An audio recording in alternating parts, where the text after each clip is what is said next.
Welcome back, friends and sci-fi nerds. I know it's been a while, but I'm still here. I'm still playing Battletech on occasion. As you can see, I'm back on the ground again. My lance is defending this compound. I've got multiple enemies pushing in from multiple directions.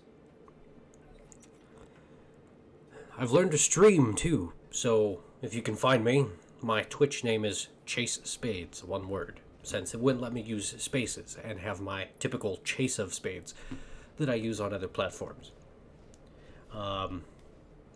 Usually stream on weekends, just because I'm busy with book stuff and my normal day job, and I stream when I have time. So if you like, come find me, come say hi, or follow me on any of the other major social media platforms, Facebook, Twitter, YouTube, etc. I've been real busy trying to get all my side projects taken care of, clearing my plate so that I can better focus on my upcoming book release. I even recently met with my artist who got some more artwork done so that I can use it during my build-up to the book release in the end of September. And I really like it. I'm super pleased with how it came out, but I can't show it to you. I gotta let the publisher do the talking for me on that point, so you're gonna have to let the anticipation build a little bit more.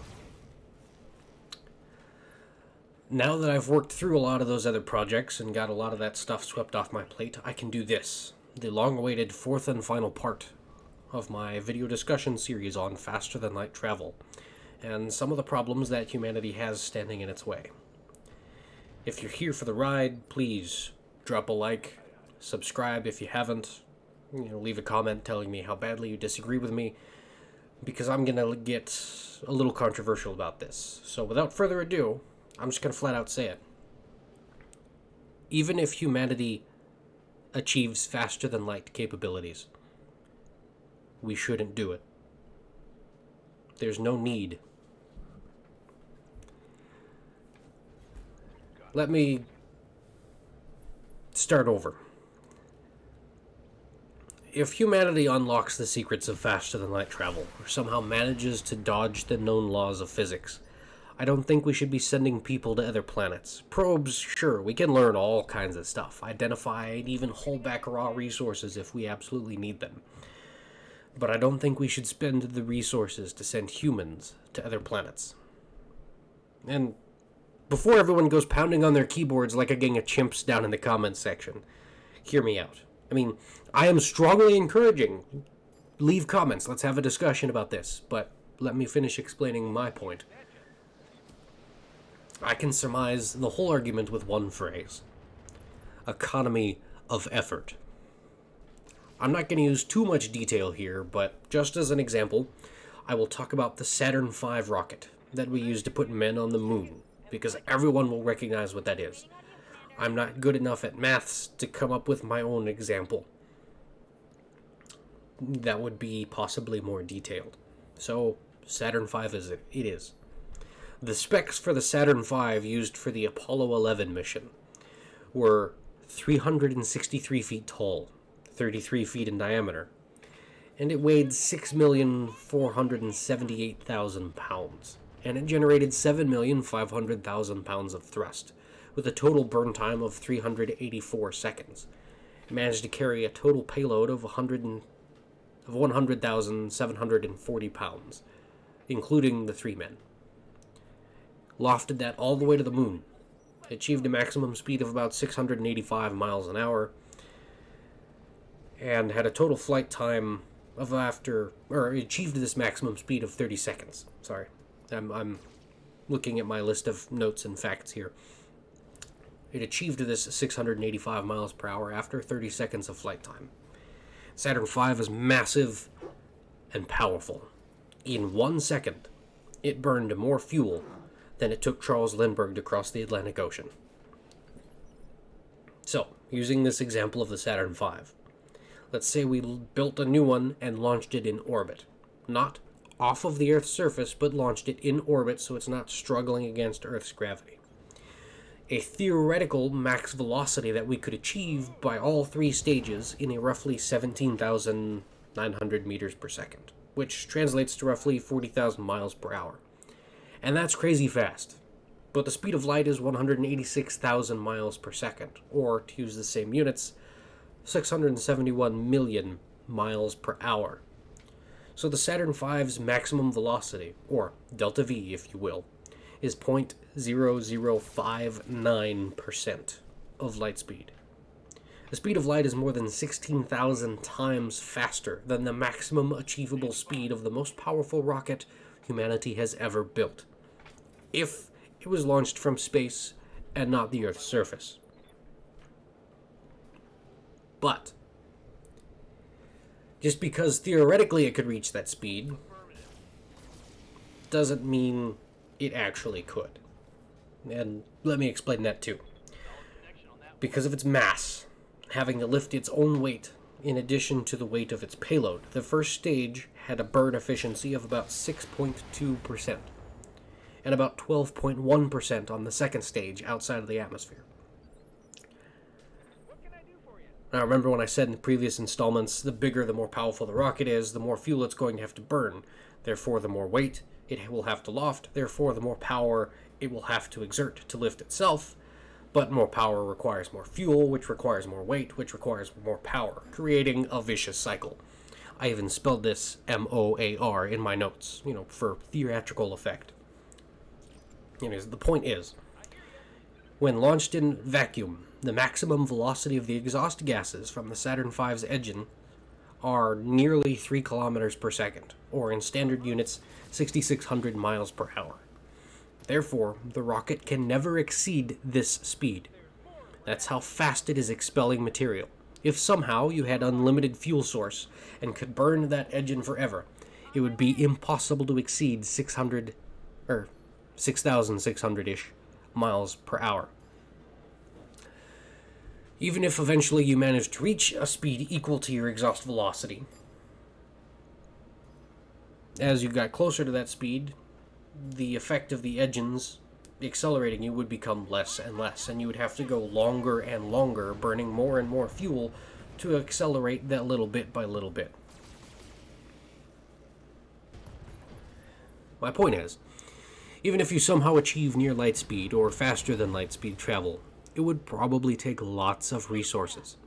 It took 6,400,000 pounds-ish, whatever the takeoff weight of the Saturn V was, to lift 100,000 pounds of man and material and send it to the moon, which is a trip just under 240,000 miles. Sounds like how long my car will last, I hope. And if we're making the same trip with the same payload to the nearest star system, Proxima Centauri, that's a distance of 4.24 light years, which is nearly 25 trillion miles, a distance roughly 103 million times farther than from Earth to the moon. I know it's not so simple, and there's a whole lot of other factors that would take into, that you'd have to account for, but for simplicity's sake, I'm going to use this as a quick and dirty example.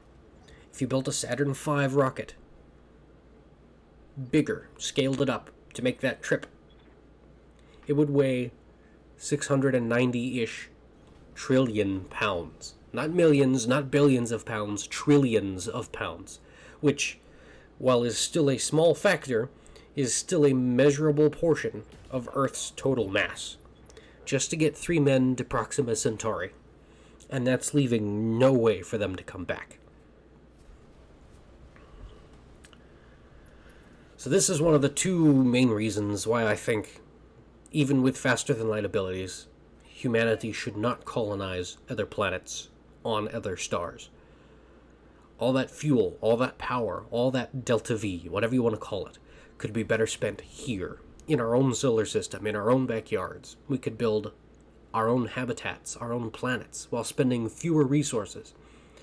By building our own planets, I don't even mean colonizing and terraforming Mars or Venus. And while that should be done, it will take a long time. I'm talking about a much faster solution. I'm talking about the building of O'Neill cylinders, Dyson spheres, even shell worlds. We can build more habitat space, build more square feet per person, grow more pounds of food per person here in our own solar system with currently existing technology. than we would with that power if we sent someone to another planet. And we'd be sending much fewer people. Whereas here in our own solar system, we could send everyone because it's, a week, a month trip, not years, decades. To sum up the idea with one of my favorite phrases, economy of effort. Lastly, and possibly even more importantly than just efficient use of resources, more so than the sake of convenience, speed, or efficiency, is rather the sake of need. Us as humans grew up on Earth. We're built for Earth and Earth-like conditions. And there is nowhere else in the galaxy that is like Earth. Even if we spend all the resources and power to get enough men and material to other planets and start a viable colony, that doesn't mean we will be able to live there. Finding a planet in the Goldilocks zone with the right gravity, the right temperatures, atmospheric makeup, atmospheric pressure, liquid water, star type, and all kinds of other factors. It's not going to be easy, if it's even possible. Who knows what could be going on by the time we get there. If that star's radiation causes aggressive early onset skin cancer, if the air is purely carbon dioxide, the water has too much lead in it, gravity is too heavy, if the native fauna there already causes, uncontrollable typhoid or is large and predatory and just wants to eat you, the chances of finding another planet that humans can live on for the entirety of a human lifespan is just too low. Sure, we can change planets a little bit. Even, Mars or Venus could be readily habitable. But that would be a project that takes thousands of years, generations. Not that we could just build and be ready to use. And would also probably require massive leaps in technology for the terraforming department as well. More likely, we would simply be flying to another solar system and using that planet's gravity well to build another Dyson sphere, or harness its resources to build another complex of massive and lavish O'Neill cylinders, because that's easier, and then we can build them to what we need, rather than trying to adapt us to what it is. Why bother spending all the time and fuel to go and build those somewhere else when we could build them right here in our own backyard, in our own solar system? Unless our local resources are completely exhausted, which would take a very long time. There's a lot of mass out there. There's lots of asteroids we could be drilling holes into and dropping habitats inside of, and using their gravity and their spin forces to... What is going on with my screen? Alright, it went away. Whatever. Anyway. If you guys are still here, thanks for hanging out with me while I rant about science stuff. Any likes and comments are appreciated. As you can see in the background, I'm still outnumbered in this fight, and I'm going to try and wrap this up, finish these guys off with my massive atlas. My point is, despite how traveling to another planet, traveling to another solar system, and building a new colony is always romanticized and always made to be the end goal, as cool as that would be, as much as I would be first to volunteer to go on that ship and gladly land on that planet, I don't think we should. As much as our hearts want to do it, my mind, our minds, the facts, the physics, the numbers tell us it's a whole lot more efficient and a whole lot easier to just build here, build in our own backyards, and not bother looking over the fence to see if the grass is greener, because space is so big, it'd be hard to find another blade of grass out there, much less determine whether it's greener than our own piece of grass or not. Thanks for watching, guys. I'm gonna catch you on the next one. See, there's more of these. They're coming in on the flank. I gotta focus in on the game now. I think I made my point, and I don't want to ramble on too much.